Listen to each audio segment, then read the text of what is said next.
How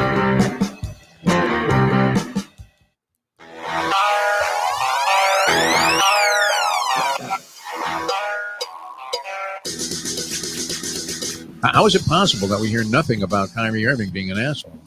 Nothing. He's not distributing copies of Mein Kampf courtside anymore.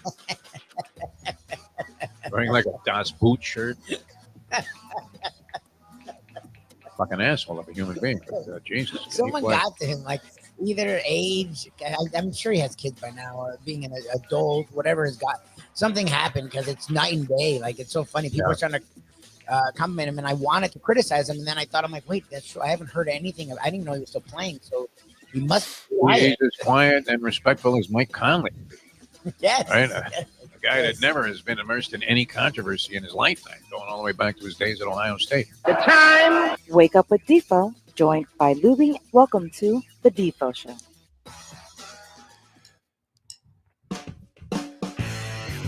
Very special good morning, everybody. Welcome to the show, the Defo Show. Jeff DeForest and a very handsome-looking Mike Lubie Lubitz. You have changed the lighting in your studio, your home studio there, Lubie, and it illuminates the fact that you are not only a startlingly handsome young man, there you go, but as illustrated throughout the years here that we've been doing this shit, extremely bright. I mean, just an extremely intelligent that's me. Human being. Bright enough to realize when there's a discrepancy of this nature that something is up. I smell a rat. Something stinks in here.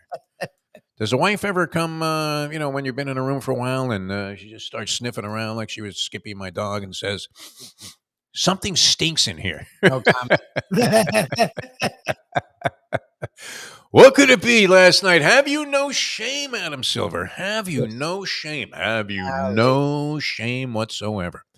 My God. I didn't realize this. I didn't realize how badly the Indiana Pacers were getting screwed. I know that they didn't seem to be following the same pattern to the free throw line as the Boston Celtics last night. You're saying it was 23-4 during regulation? Yes. The discrepancy in free throw attempts. Well, and what's funny is that graphic when they got to the line with 3 minutes left in the fourth, and they're like, this is their first free throw since the 5:56 mark. Yes. The first, I was like, oh shit. So they got 3 free throws in the first 6 minutes and then never again. And they were getting hosed in the first couple of minutes. They were down 12-0. I sent out my text. A good buddy of mine, we were talking about this on our earlier program, the morning briefing there on Caffeine TV. Friend of mine, he hadn't been betting. He'd been on ice for a while. I don't know that it was fund restrictions or whatever, but this was a guy that was making a killing back in the day when you talk about conspiracy theories and fixes being in. He was betting the Jugheads at Plain Ridge Racetrack, which, you really have to go off the deep end to be betting harness horses that are competing at Plain Ridge, unless you're in on the fix, which apparently everybody was. And he has a friend who was a driver there who would give him information from time to time. And he was backing this guy named David Zuckerman, also known as Zookie Zuckerman, still driving today. But then he took about a 30-year hiatus from serious sports wagering. And recently, believe it or not, some Nigerian uncle had left him a small pile of cash, and he decided to get back into it. So he makes 2 $500 wagers during the Knicks-Indiana series, one in a winning effort when the Pacers had won Game 3, and the other, he had the New York Knicks in Game 5. So he's up $1,000. He's feeling pretty good about himself. He calls me last night right before the game, and he says, you know what I'm going to do, Defo? Fuck the points. I'm going... And that was like with a PH. It was like, fuck the points. I'm going to take the Pacers on the money line at 3.5 to 1 for the entire 1,000. I may as well try and go for the jugular here. And they're down 12-0. I held back, Lubie. I used some discretion, and I said, don't send them the text. It's over. But sure enough, here are the Pacers with the ball, a 3-point lead, 10 seconds to go. And what do, Lubie? They screw it up. I don't know that you could point at the officials on this one, because if you can't inbound the ball with 10 seconds to go, there's something wrong with you. And then if you are going to lose it, and this is always questionable, it's always brought up by the announcing team, and yet the clubs that are out there on the floor never do it, right? Where they say, well, what would you do? Would you foul here? They're up 3. Yes. Would you do it? They really didn't get an opportunity to, unless they just fouled the guy right away, and then you have the risk of maybe fouling him before the ball is inbounded. and that's death because you're sending them to the free throw line. Now they only need 2 points. Yep. But that was where would you lay the blame on that? Was that strictly on the Indiana Pacers, or do we have to throw in a little besmirching of the officials in this game in terms of their overall reputation? Hardly the kind of work that Mendy Rudolph would have been proud of. Look, the refs were rough. The fact that, like, I didn't think much about it because it was a tight game, and then it was like the third quarter, and I was like, there was a point where the Celtics went to the line like 5 straight possessions, and I was like, what the fuck?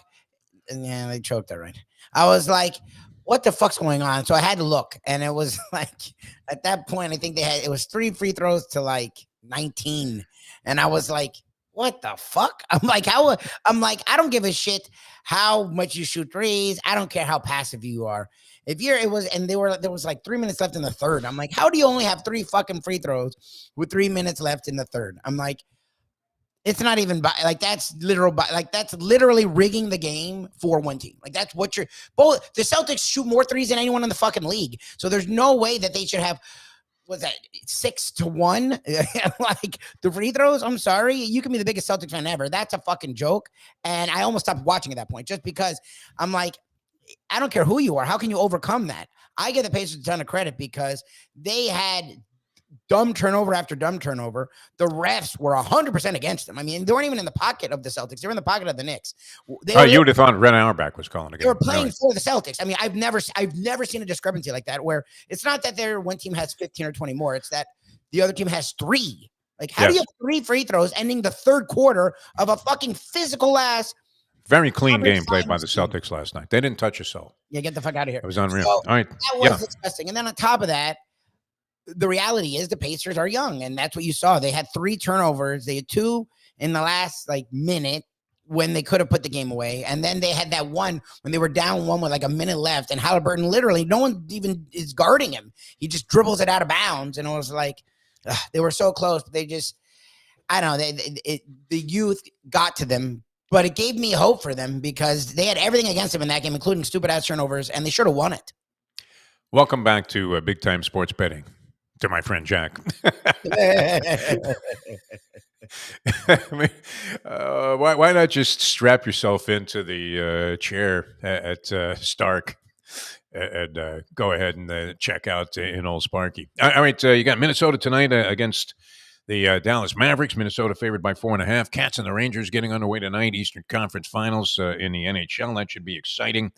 And many other things happening that we need to formulate some kind of an opinion on, so maybe you can recoup your money if you had the Pacers on the money line last night. Let's introduce to you a gentleman making his a first-time starter here on the show, which is great. And all the way from Seattle, Washington.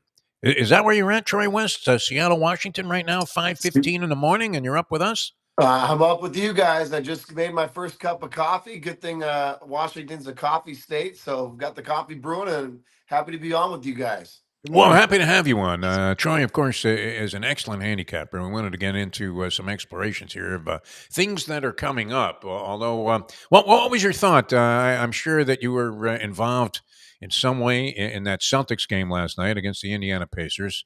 My poor schmuck buddy's got $1,000 at 3.5 to 1 Pacers money line. He's got the 3-point lead and the ball with 10 seconds to go. This is following a previous series of ugly turnovers by the Pacers on, I think, their prior possessions. That they might have turned the ball over 2 or 3 times before they had this situation pop up. And they can't inbound the ball. They had timeouts. If you had the Pacers on the money line for a dime last night, is there a pier long enough in Seattle for you to be able to accommodate your need to just drop yourself with cement overshoes into the ocean? Boy, I was shocked. That's one word. I mean, that's a Rick Carlisle team. Rick Carlisle's been in the league for a long time.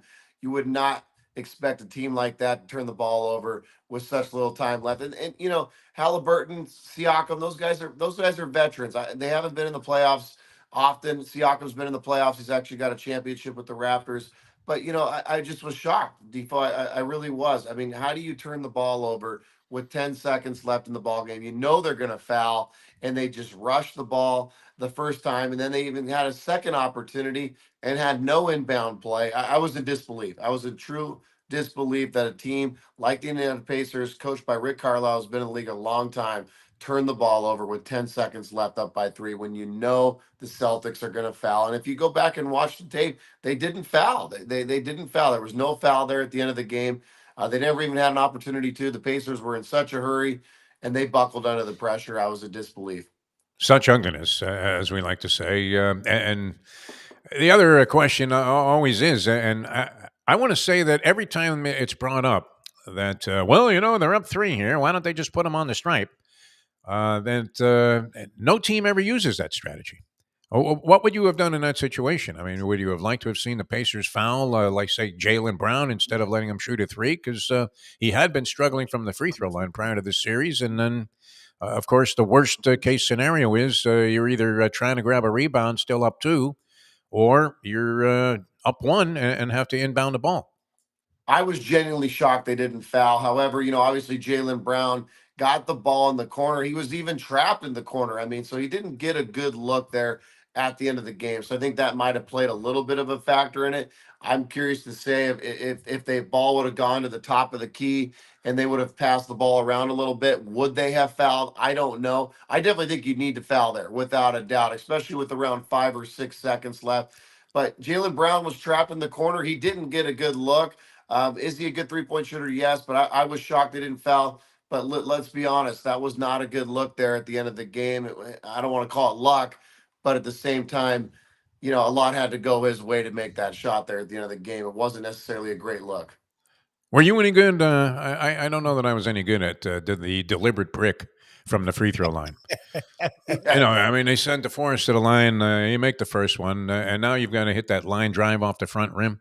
What, were you any good at that, Troy West? I know Yeah, Lubie, he was teaching this to his 8-year-olds that he was coaching, and naturally they went on victorious on the season. Yeah, exactly. No, you got to wonder how many of the Celtics have been practicing to practice the brick. That's a tough one. They went 9 of 10 from the free throw line yesterday. You would have had to made the first 2 and then obviously brick the third. So I'm not sure if the Celtics have been practicing that in practice. I'm not sure they even expected to be in that close of a game last night. No, and unfortunately for my buddy Jack, that was, and you know this gentleman well. That was it. 3,500 up in smoke. So he's back to square one. All right. Have you taken a look at Minnesota and Dallas? They get their series underway tonight. I had acclaimed Minnesota as a possible NBA champion when they were up 2-0 on the Denver Nuggets. Then they lose 3 in a row, and you're thinking, well, that was an opinion that may have been a premature evaluation. They come back and they win games 6 and 7 against the Nuggets, the defending NBA champion. No small accomplishment. Where do you think they stand against the Dallas Mavericks? And do you see them as having a distinct possibility of possibly beating the Mavericks and then mowing down the Celtics, if that's the eventuality? I think this is a fascinating series. I think at the start of the Western Conference Finals, you had Dallas at 14-1, which I thought truly had some value. I mean, Luka Doncic and Kyrie Irving, both these guys playing at an extremely high level. Obviously, you can't take away what the Minnesota Timberwolves have done. I mean, Rudy Gobert, Karl Anthony Towns, these guys are playing outstanding. Obviously, we know what Anthony Edwards is doing. This guy's playing at an all-time level as well. But I think it's a fascinating series because Jason Kidd, what he's done with the Dallas Mavericks, let's not turn a blind eye to it. They obviously took down a really good Clippers team. They just beat the number 1 seed Oklahoma City, and I think they match up really, really well in this series. I'm not sure that the Minnesota Timberwolves have the guard play besides Anthony Edwards to take care of a Luka Doncic and also a Kyrie Irving. Yes, you've got Mike Conley, who's veteran. He's been in the league a long time, and Anthony Edwards. But after that, they don't have a lot of depth at the guard play. And Dallas has the big men. Again, I think they have the big men to at least match up with Karl Anthony Towns and to match up with Rudy Gobert. I think it's going to be a fascinating series. Dallas obviously a slight underdog in this one, but I think this thing's going 7 again, and I think it's anybody's series, to be honest with you. 2007, Mike Conley. They mentioned this during the broadcast last night. He was the number 4 overall pick that year, and the number 3 pick was Al Horford, who has been in the league 17 years. Did he announce his retirement? Lubie has him. He wanted to see some birth certificates. It was like he was born in the same year as Fernando Valenzuela, I believe, in reality. But I thought I heard them reference that this was going to be his last season in the NBA, Al Horford. Not 100% sure on that, but yeah, he's still playing at a high level. I mean, this is a guy I don't think he played great yesterday, but in the series against the Cavaliers, this is a guy that's still putting up 20 and 10 and can still shoot the three. So, no, I mean, hats off to him. I didn't even realize that was 2007 when he was drafted. That's a heck of an NBA tenure. But this guy's still playing at a high level. And to be brutally honest with you, I still have the Celtics winning the whole thing. So I think Al Horford gets a championship this year. Now, that interest in the Northwest has been reinvigorated in the NHL with the Seattle Kraken coming in as an expansion team. Have you zeroed in on pucks during the postseason, Troy West? Absolutely. Boy, what a postseason it's been. I mean, normally you don't get this much entertainment in the second round, but boy, we've seen some outstanding series. 15 games have been decided by one goal in the playoffs. I mean, that's unbelievable. Two out of the seven were decided in the final 30 seconds between the Canucks and the Edmonton Oilers. It's been a fantastic series, really dialed into these NHL playoffs. All right. Are you looking at the Eastern Conference? Because a hell of a matchup. I was reading some handicap and synopsis in my beloved New York Post. And I mentioned to Lubie earlier that all four of the reporters who cover hockey in the New York Post are picking the Rangers in either one of them had them in 6, three of the others had them in 7. I mean, are they overlooking the fact that I thought the Panthers win this series in 6 games, but what do you think about it? A terrific matchup and very hard to discern which team really holds the edge. Lubie is saying it's the Panthers have better players, but I'm not sure I agree with that. My lean is on the Panthers. I think the Rangers, they obviously jumped out to that 3-0 lead against Carolina. They were able to hang on late in that series and end up ultimately winning it in 6.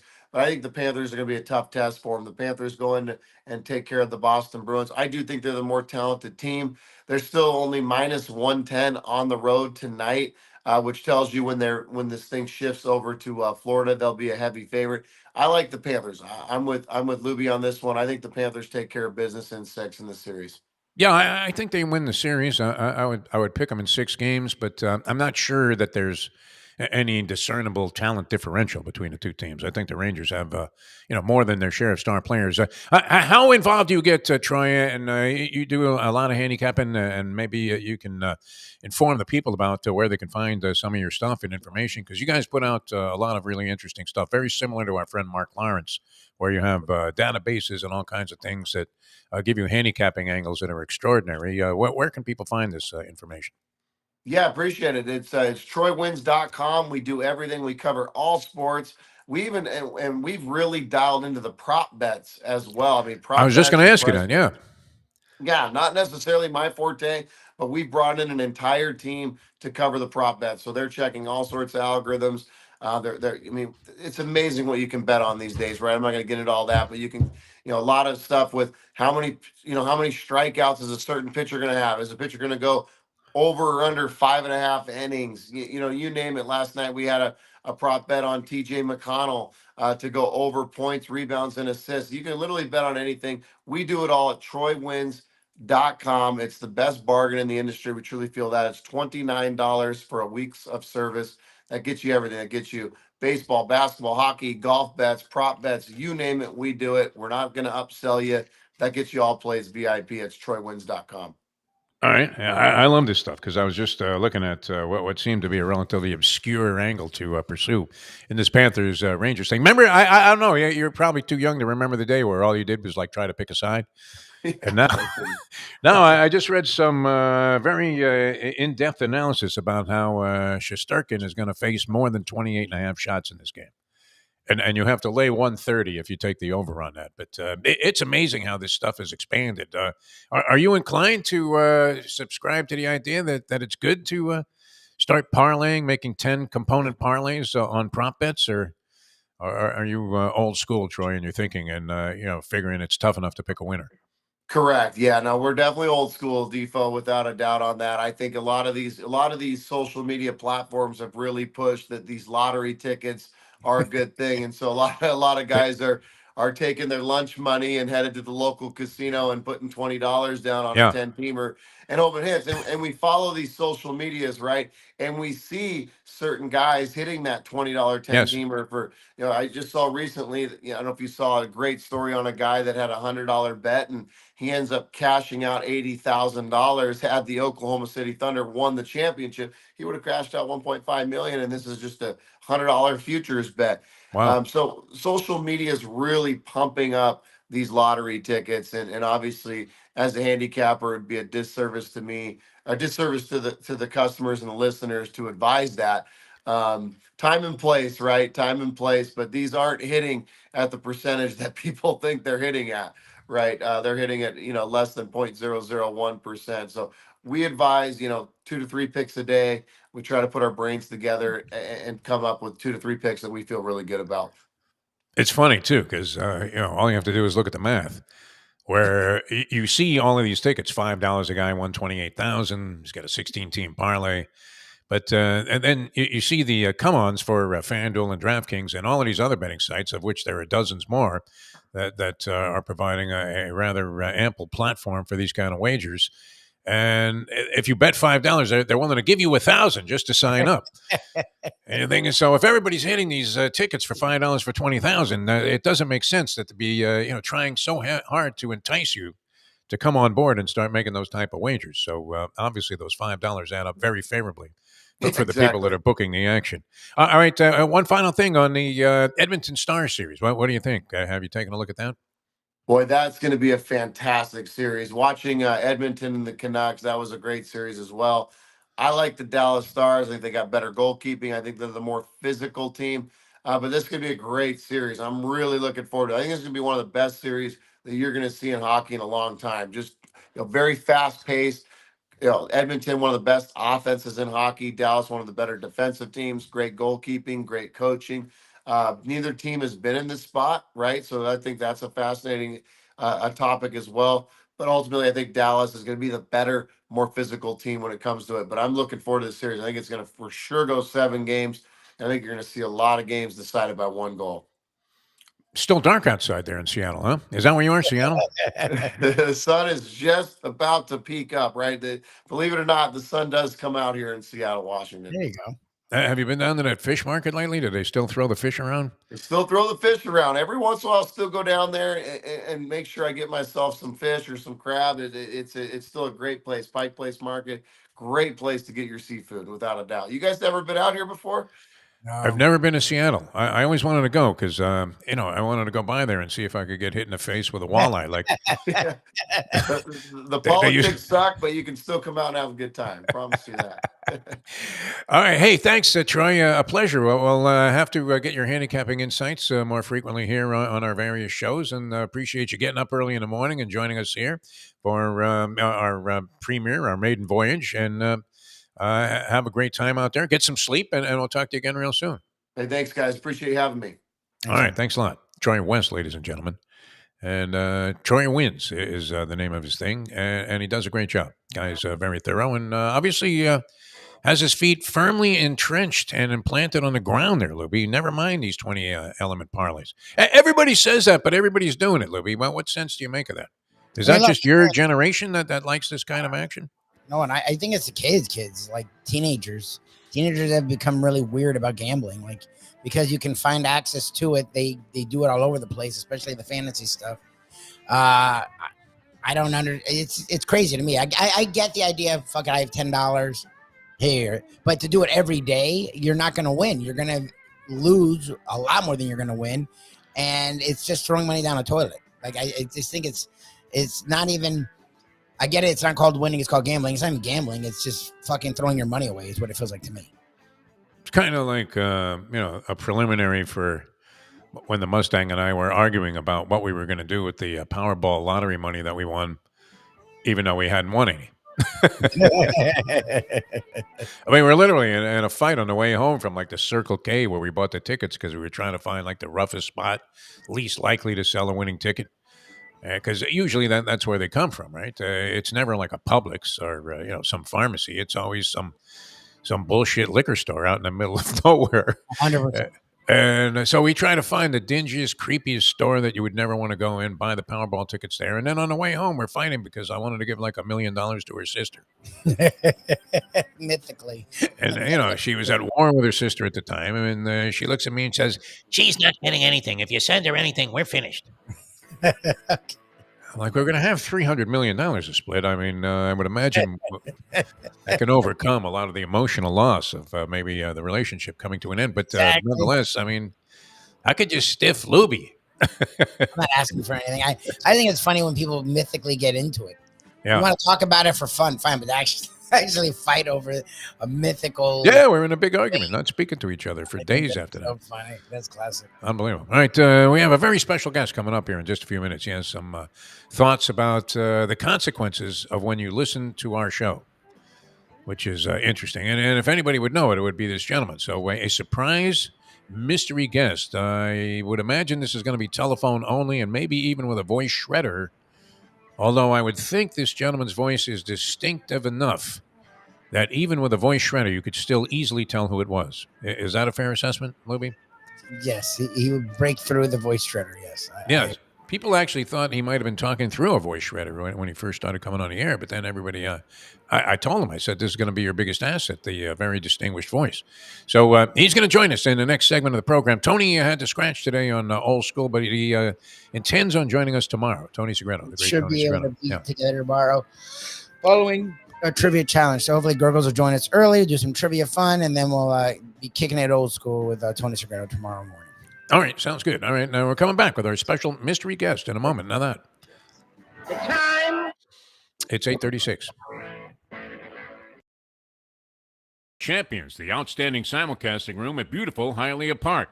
Yes, the grand old lady of thoroughbred racing has never been more vibrant, and you can wager on the races from the top tracks around the country while enjoying a cocktail at the Brass Rail Bar or any of the fine food served throughout the facility. If poker is your game, you're covered in style, and you can play all your favorite Vegas-style games, including blackjack, craps, and roulette, in Hialeah Park's sizzling hot casino. Get a player's card when you walk through the door for all kinds of generous amenities, including our favorite, free play, when you come out to the ultimate casino and entertainment destination, Hialeah Park. These days, we're all looking for comfort anywhere we can find it. Thank goodness for Landlubbers Raw Bar and Grill in Plantation, because they are making sure you are as comfortable as possible. First of all, they're not only open for delivery and pickup. All you have to do is go to landlubbersbarandgrill.com for both pickup and free delivery. You're going to have the best wings in the world. You're going to have a great burger. You're going to have their amazing soups. Again, Landlubbers, Raw Bar, and Grill. It's nice and easy. Just go to landlubbersbarandgrill.com for both your pickup and free delivery. Thank goodness for Landlubbers for making you always feel right at home. Are you looking to buy your first home? Have you been turned down for a loan? Do you need to refinance or get money out of your home? Call Michael Kodsey, CEO of Choice Mortgage. He's been helping the South Florida community get mortgages for 30 years. Hi, this is Michael Kodsey, CEO of Choice Mortgage. We have the most competitive fixed rates in the market. Call me 24/7, 561-441-2730. And remember, I don't just work banking hours. Make the right choice for your home. Call Choice Mortgage today. Mr. Pentangeli, were you a member of the Corleone family? Did you serve under capo regime under Vito Corleone, also known as the Godfather?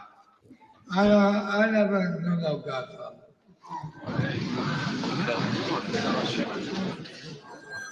Mr. Pentangeli, you are contradicting a sworn statement you previously made to me and signed. I ask you again, sir, here and now under oath, were you at any time a member of a crime organization headed by Michael Corleone? I don't know nothing about that. Oh, I was in the olive oil business with his father, but that was a long time ago, that's all. We have a sworn affidavit. We have it. Your sworn affidavit that you murdered on the orders of Michael Corleone. Do you deny this confession? Look, the FBI guys, they promised me a deal. So I made up a lot of stuff about Michael Corleone, because that's what they wanted. But it was all lies. Everything. And I kept saying, Michael Corleone did this, and Michael Corleone did that. So I said, yeah, sure. Why not? It's now time for the Defo Show. Well, the place today. Welcome back to the show. Jeff DeForest, Michael Lubie, Lubitz. That was an excerpt from yesterday's activity in the courtroom at the Trump hush money trial. As there's all lies. All right, we welcome to the program, and should we get some kind of festive introduction, a sound effect, some music, Lubie? What do you think? For this next gentleman who joins us here on the show, often asked about. I was just well, you were there too at the Lawrence Kids banquet there at Gala. Yes. Which was a great charitable affair. And what's the one question I get asked more often than anything? Now, it's not what does a polyman look like?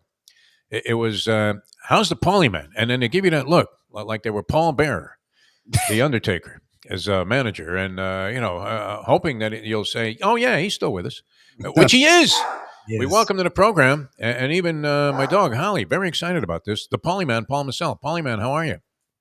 Hey, how you doing, guys? How's everything? Good morning, Polyman. Well, you sound good, Polyman. How are you, man? You sound like everything is just absolutely hunky dory. up and down, up. Yeah.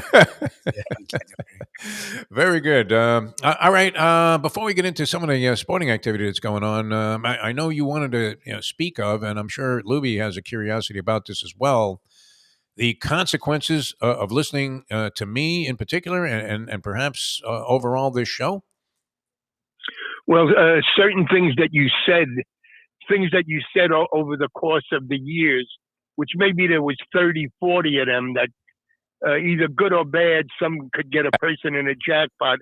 But I wanted to give two examples. Yeah. And then also I wanted to give, again, can we just tell again the story of how a famous sentence between us that came about? Oh, yeah. No, that was a classic. But the two of the consequences, one was, I don't even know if you remember this. During the week, I think you were doing an afternoon show and you asked me to go with you. And it was during the week, like Monday afternoon or Wednesday afternoon, there was a combination auto race and antique car show in Palm Beach. Do you remember that? I'm trying to picture it. Yeah, we went up. There was some kind of big auto race, but even more of a big antique auto show up there. So we went up there, and it was a pretty richy goings on. A lot of wealthy people, or looked to be anyway, a lot of well-to-do people. So we're watching the race, and plus there's also to the side, like I said, an antique car show, and it was just a bunch of beautiful, beautiful women. My type was always the, Diana from Brooklyn looking, while Defo was always the beautiful blonde. Yeah. Looking. And up there was a whole bunch of beautiful blondes. So next thing I know, I see Defo pointing to me, coming up to me, these gorgeous blondes. And Defo had told him that I taught Emerson Fittipaldi. Remember that? I do now, yes. They're coming up to me, and one actually said to me, "Is it true between you and Emmy?" She called him Emmy. Yes. I said, "Emmy, I don't know. Ask her. I don't know. I don't know what she's talking about." I don't know. But, yeah, that's one way to make the acquaintance of these lovely babes. So it was to imply that we were connected. Yeah, so around the sixth or seventh one was more beautiful than the other, came up to me. So I finally gave in, and she asked me, did I teach Emerson Fittipaldi how to drive?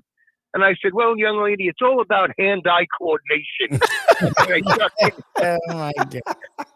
I said, as the famous Greek philosopher Yogi Berra once said, you're either born with reflexes or you're not. And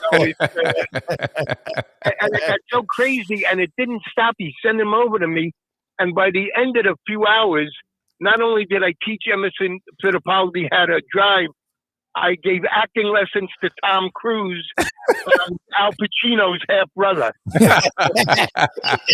This was a typical day with Defo. Just quickly, this is reminiscent. Yeah. Many, many, many years ago, I was working on Wall Street, and worked with some guys in the music industry that was when it was hard, crazy rock, and they really had like their finger on the pulse and knew what was going on.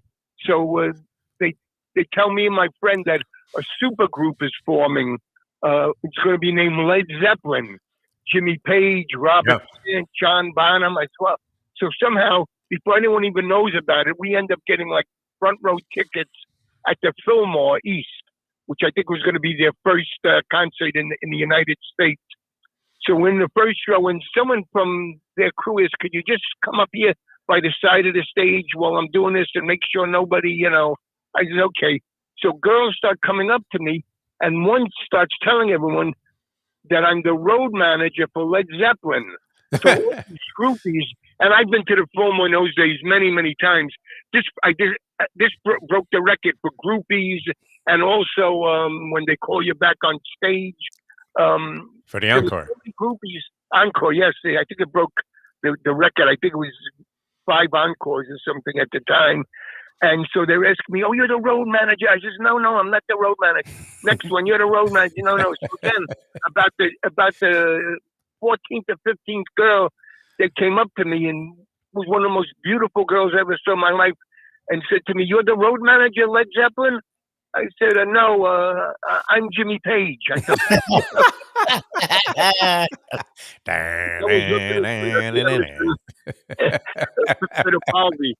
the other story I wanted to say was, now this you have to remember this guy. I was lucky enough, Defo would invite me to maybe 3 to even sometimes 4 Dolphin home games a year. I would go to them, and we were on the field, and we would go in a box and everything. But we were on the field, and you remember the plain clothes, the head of security, the world's meanest security guard. You remember him, Dee? Who, from the Dolphins? Stu Weinstein? No, not Stu Weinstein. No, he was. We didn't know his name. He was a high-ranking guy. Yeah, and would always give us death looks. Oh yes, of course. Like, what are you doing here? Sure. Yeah, real nasty guy. Certainly like the 4th or 5th time. The Jets man was with us. Your son was with us that time. Yeah. And we had to have those identification things hanging around your neck. Right. Even that, he had to be straight, like if they were like lopsided, he would have a conniption. So Defo, of course, would go on the field and ended up with, and number 13, Dan Marino. Defo would do the introductions and the halftime show. Right. So I'm there with the Jets man, and always the national anthem singer, who was usually an attractive girl, would be next to me. So the one day Defo told this guy who hated us that makeup artists, female makeup artists, and national anthem singers can't resist the Pauling Man, which for some reason was true. It was absolutely the truth. So Defo tells him, and he's giving me this extra death stare, and even Jets fans look at me like, wow, this guy's out of control. So I think this was the game that Jimmy Johnson, Dallas was coming in his first game against and now is head of the Dolphins coach against Dallas. So I think they had a girl from Dallas was going to sing the national anthem. And so the guy's giving me the death look. And don't you know, as luck would have it, before she goes on stage, she slips me a phone number, and she says to me, if you're ever in Dallas, look me up. That is another true story. So after she sings the national anthem and our Defo comes, and now we're going to go to a suite somewhere and watch the game, I go by this miserable, terrible guy, and I whisper to him, don't worry, I don't do cowgirls, nor cowboys for that matter either. You should have had the thing. How do you like dim apples, right? No, it was amazing. I don't know how many times it happened, but it was very much true. Makeup artists and anthem singers would fall in love, Lubie, with the Polyman as a matter of routine. That's classic. Just the weirdest thing. And you would have thought this was a setup, but it wasn't, and he was right there. And then the third and most famous story, the famous line between us, how this came out. This story we've told many times, but someone didn't know and asked me to repeat it. I would come on. You were with Tim Bocamper, who I didn't know at the time. That's how he got to know me when I was on such a hot streak. I think you called me. I think I was the King of Delaware, I believe, right? You were on fire, Paulie. King of Delaware. And the football games, I was going I went 3-0, 3-0, 2-1, 3-0. It was like amazing against the spread. So that game, that day, my big play was Seahawks -7.5 here in Florida against the Dolphins. And I came on with you and I said 7.5. I think they can win outright. Yeah. So we bet $400. You know, I don't bet many games a year, and people hardly bets, but I think we bet $400. We went to the stadium, and we're going to a suite, and I don't know who this guy was. He was a Jeff Conine lookalike. Do you remember him? Yes. The guy looked exactly like Jeff Conine. Yeah. I know exactly who you're talking about. Sales guy. And he stopped Defo with me right next to him, and he stopped Defo and said, "Who is this moron you had on the show this morning? He picks the Seahawks to win the game. What, is he crazy?" So Defo says, "He's right here. This is the Paulie man." So the guy gives us a look, and that was it. So we go up to the box to kick off. The Seahawks have the ball. The first play from scrimmage, they do a stop and go. The Dolphin defender falls down, and Joey Galloway's alone play 80-yard bomb, 7-0. Next series of plays, Dolphins fumble. Seattle gets the ball like on the 4. They go in. Like 3 minutes into the game, it's 14-0 Seattle. So next thing I know, I look and we're in this suite, and there's someone with a tray of food going around giving out food, and I look and he's down a couple of feet from me, couple of yards from me, and he turns around in an apron. I saw a guy in an apron, and it's another than Defo. It was Defo with a food tray, and he turns around and says to me, "More chicken wings, Paulie man?"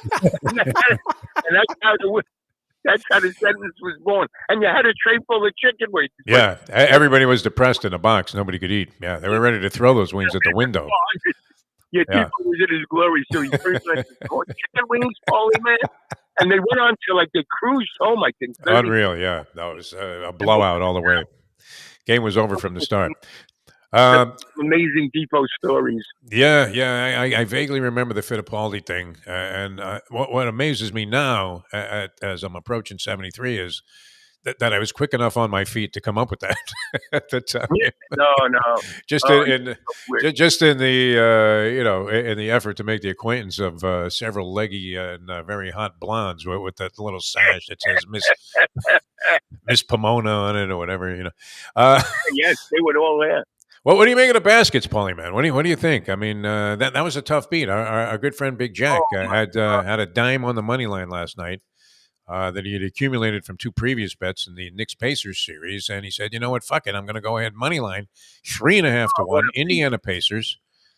The game's in the bag, for God's sake." Now, is it wrong that I saw the phone ring? It was like 11 something at night.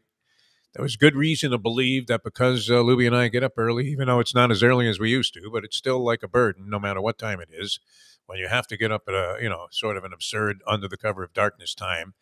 And so I figured I could get away with the idea if I talked to him today that I probably was sleeping already. But should I have answered that call? I mean, is it an obligation of the degenerate brethren to answer that call, or do you really need to stay on the phone for 20 minutes and sympathize with a guy who just got his ass kicked by one of the ugliest beats in the history of professional sports?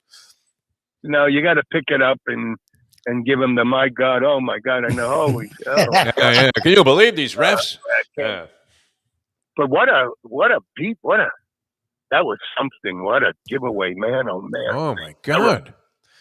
Yeah, I mean, the turnovers that preceded the hideous turnover from the inbounds pass that ultimately did him in were just as nasty. I mean, you got Halliburton just falling down, losing control of the ball, and it goes out of bounds. It was like fucking weird. It was like Bad News Bears. It was doesn't even hit anything. Yeah, it looked like Lubie's 7-year-old team. Like kids, exactly. Wow, that was. Now, who knows? I thought it was going to be going in Celtics in 5. They might not even win a game now, the Pacers, after that let down. Usually they fall apart and get beat by 30 points. But who knows? They sure were playing good. What a tough study. You overcome this haymaker that you got hit with right out of the chute. You're down 12 zip. Yep. And and that was it wasn't like it was early in the. I mean, weren't there like 5 or 6 minutes already gone? It's like 4 minutes into the game in the first quarter. So I mean, that's a heavy burden to overcome. People don't look at that a lot. Where games start with a team on a run, or a team comes out, scores 5 runs in the first inning. I mean, you can win the game right there. But I kept flipping back and forth, because I'm fascinated, of course, obsessed with the Trump hush money trial and the endless analysis that's going on when nobody really knows what the fuck is going to happen, and most people are assuming. What are the odds on a hung jury, Paulie man? Have you looked into that? 100%. Hung jury? No, I don't know the odds. Don't know. That's got to be the prohibitive favorite, no? 100%. Favorite. I would think favorite, right? Yeah, because there's got to be one MAGA maniac that's on the jury there that's going to go, this is all bullshit, man. I believe Eric Trump. But there's also... How loony is the other guy getting? You see this last speech he was giving? What was he saying? When I won the World Series, when they brought me out of the NBA, that was mine. Yeah, he doesn't know if he's talking to Netanyahu or Walter Johnson, who he got a base hit off, when he broke in as a rookie. All right, and what do you make of that? I mean, I know you're a big Pucks guy too, Paulie, man. It's not like you're overlooking. You were like me, growing up with the Rangers on TV once every other week, right? On WPIX or whatever, WOR, and got a game of every other week. It was either Knicks one week, Rangers the next. 6-team league. You knew every player in the league.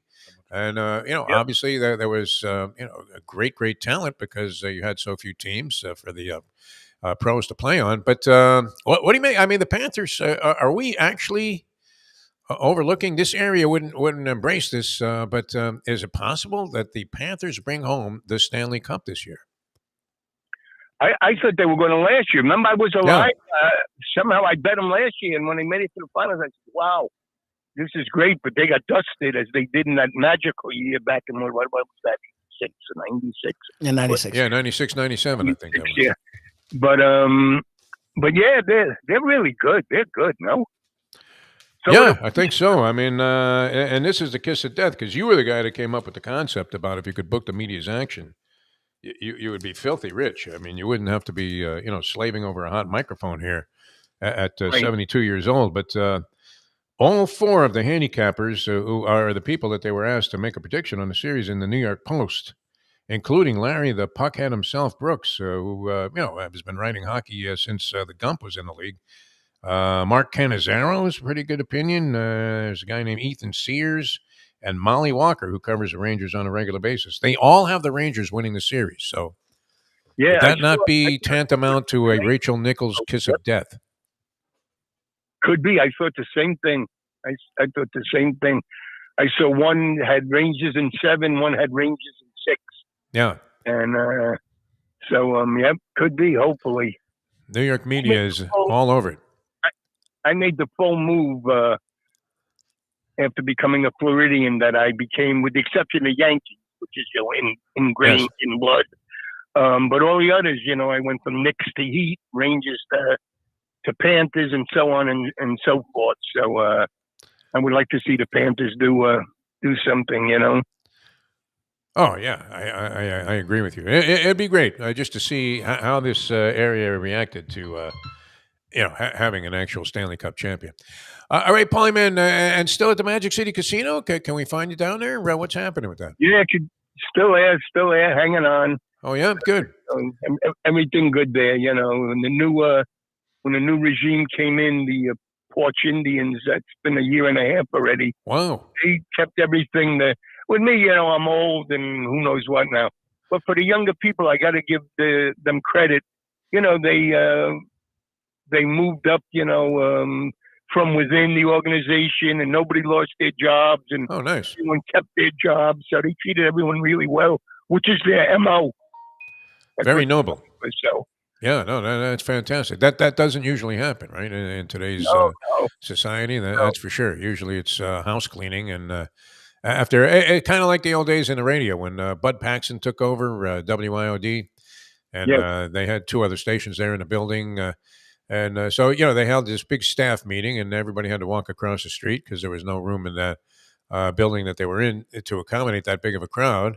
And they told everybody, yeah, well, it's going to be great, man. We're going to have an FM talk station. And then Paxson gets up and says, I guess what? Most of you don't have jobs anymore. Wow, yeah. Same thing used to happen with these iHeart meetings, where they used to bring in Bob Pittman, the big CEO, and Lubie and I would sit through it and go, "What the fuck is coming next?" And tell everybody how wonderful it was to have you, a staff like this. This is what makes the whole thing go. And 30 minutes later, there were like 60 people cleaning out their desk. So they're really something. They're just finishing off $1 billion casino they built in Chicago. Wow. And then they're going to, money is no object. They're going to make Magic City a mini Hard Rock. Oh, yeah. Wow.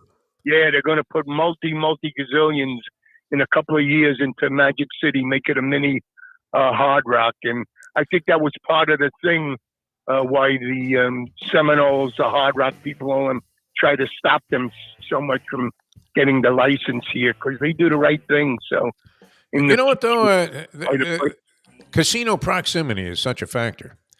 I mean, you're more likely to go to a casino that's near you and then schlep a long distance. Like, do you find, I mean, the people that are going to the Magic City Casino probably, I don't know if they're cutting into any action that the Hard Rock has, because they wouldn't be cutting in where they could benefit. Maybe is they're 2 minutes away from the airport. Yes. So maybe coming off the planes, tourists got a day to waste or half a day to waste and go to a nice place. So, but yeah, you're absolutely right. Yeah, I don't know that. It's kind of like the restaurant business. Lubie and I find this to be true, that restaurateurs don't mind if other restaurants of significance open up in the neighborhood there, because it just brings people to it. Yeah, for sure. Makes it more of a destination for gambling, and probably increases the business of it. The other joint isn't suffering, I can tell you. I was there. Lubie was there Saturday night. Did you walk around the casino at all, That Lubie? place is crazy. That place is nuts. It's insane, man. They had like 5 big functions going on at the same time, and that was just in one small corridor of the facility there, which I keep going back. I mean, remember driving by there, and there was a bunch of trailers where you could buy cigarettes without paying a tax. And that was it. Yep. Now it's $50 valet parking, and when you get to go to pick up your car, you're waiting a half hour because so many fucking people, and as quickly as they're going out, or slowly as they're going out, that's how quickly they're coming in at that time. It's amazing. All right, Paulie, man, we love you, man. Thanks so much. You sound great. Thank you. Always good to hear from you, and we'll talk to you again real soon. Thanks for joining us. Thanks so much. Thanks, Polyman. The Polyman, ladies and gentlemen. The Fittipaldi thing was a pretty quick piece of thinking, wasn't it, Lubie? That's classic. Next thing you know, there's Polyman sitting posing for pictures with Mario Andretti. All right, a lot of fun being with you today. Thanks so much, everybody. Our thanks to Troy West for joining us from out there, literally on the West Coast. Is that how he became Troy West? I have no idea. I don't know. I was trying to look him up. I don't know what his actual name is. Troy West, yeah. I mean, no, it's TroyWins.com. It's a site. I'm trying to get his background so I can. No, really a good gambling site. I checked it out, and I had a chance to talk with this guy last week, and I said, "Wow, this guy knows his shit." So hopefully, he'll be one of our handicappers here down the road and in the future as we continue to expand our horizons in the degenerate lifestyle, Lubie. There you go. Hoping to seek out great wealth and fortune. All right, Lubie, we got what, a re-rack on the today, Mayo show? JNC Oysters. Check out. That's a good one. Yeah, a lot of fun out at JNC Hollywood. Great food, great conversation with Caesar, the restaurateur, and then George, one of the chefs. It was a lot of fun. So check that. Coming up at 1:00 right here. All right, keeping my streak alive now. This will be a 3-day streak of various doctor visits. Back again? You didn't even say. I have my annual skin cancer check. Okay. So I got a free pass last year, which is amazing for the amount of sun I'm taking in. I'm not sure that anything looks remarkably different, Lubie, but you sort of get the fisheye, and yet I've managed to dodge this for a while now. I did have a couple of things cut here and there, but stay out of the sun, Lubie. See, we were dead in the water, though, because there was none of this knowledge out there about skin cancer and its dangers and how susceptible to it you would be if you went and just fried your face off like day after day at the beach, which we used to do, man. I can't tell you how dark I used to get. I wish I could find an old picture, Lubie. you would die. You would literally think that I was a black guy. And which makes it so ironic because everybody was seeking to get that skin color from the sun, and yet that was probably at the height of the ugliest of discrimination that was going on in this country. Yeah, we all wanted to be black guys. So there you have it. All right, we got to run. Thanks so much for being with us. So Mayo, J&C Oyster House, which is a phenomenon right now. It's great, and that's going to be featured today at 1:00. All right, we'll see you next time as we leave you now that. The time. It's 9:05. Let's go to eat a damn snack. Look what they done.